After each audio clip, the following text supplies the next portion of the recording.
Finco, dalla Regione arriva finalmente una buona notizia per Bassano. La Commissione Ambiente, che doveva decidere la riorganizzazione di ARPAV, è riuscita a salvare la sede di Bassano.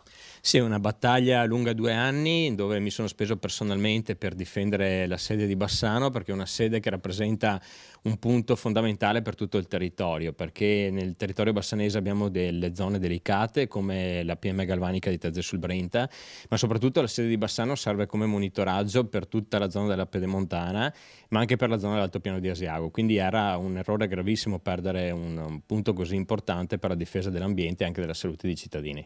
È stata una battaglia dura che comunque alla fine ha portato, insomma, al successo. Sì, è una battaglia dura dove ho spiegato le motivazioni vere per cui bisognava salvare questa sede. Alla fine sia i colleghi e i commissari, ma anche la dirigenza di ARPA aveva capito dell'importanza della sede di Bassano e alla fine ieri il buon esito con il salvataggio della nostra sede.